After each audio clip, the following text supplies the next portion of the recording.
This is a story that illustrates, I think, a key point about delegation.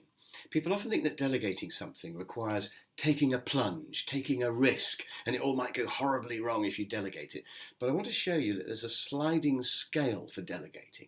That means that you can do it without any risk. And I first thought about this when I was on my friend Dave's yacht over in Boston. My friend Dave has got this fantastic yacht. I think it's probably 45 feet, something like that. Beautiful, beautiful yacht. And he let me just do a little bit of steering just for a moment. And I was thinking, even that was scary. And I had a terrible fear I was going to crash this yacht.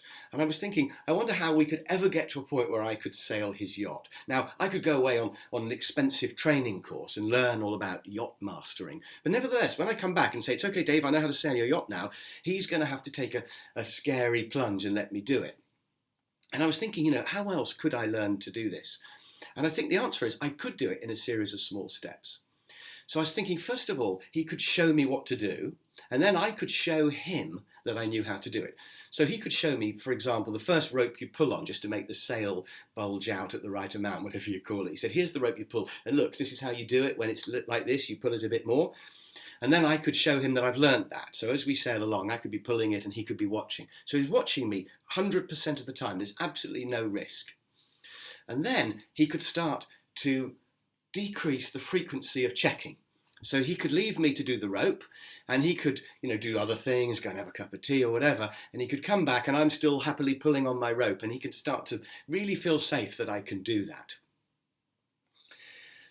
So he could do that. And then he could start to increase the size of what he gives me to do. So as well as pulling on this rope, he could start to let me decide on the course the boat goes, and he could give me the tiller as well.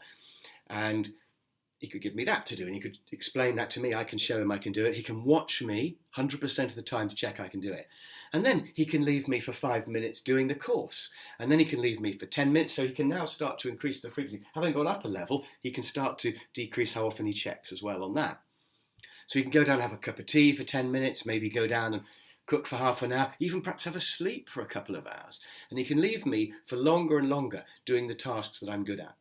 Every now and then he can move me up to a bigger task, like perhaps doing the navigating, plotting the course. Again, he shows me, then I show him, and then he leaves me to it. So gradually I move up to doing really quite big things and being checked on only occasionally. He's still on the boat and he's still on call, so I can shout to him if I'm stuck. But the main thing is he leaves me for longer and longer. And when he does come and check, if I appear to be doing it absolutely fine, he can start to feel pretty safe. Now, as I describe this, you must think, what are your jobs at work that you could gradually give away to people? What would be the increasing size? Maybe it's negotiating price with customers, or maybe it's deciding which suppliers to use. Maybe it's running the factory for a day, a week, a month without you even going there.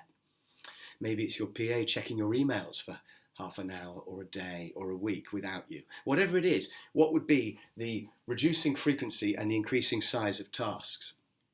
So eventually, Dave can just be lounging on the boat while I do everything. I'm navigating, I'm sailing it, and he starts to feel pretty safe.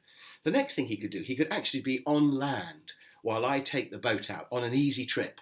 I could phone him if I get stuck, but he's not even there to monitor me anymore now. And he could be on land while I do a fairly easy trip. It's still big. And then he could gradually let me have bigger and bigger trips. Of course, he'd be over here. But what he could do, when it's a really big trip, he could go back to being on the boat with me, but still letting me do it all. And eventually then he can be not on the boat, even for the really big trips. And then I have now finally learnt how to sail his yacht.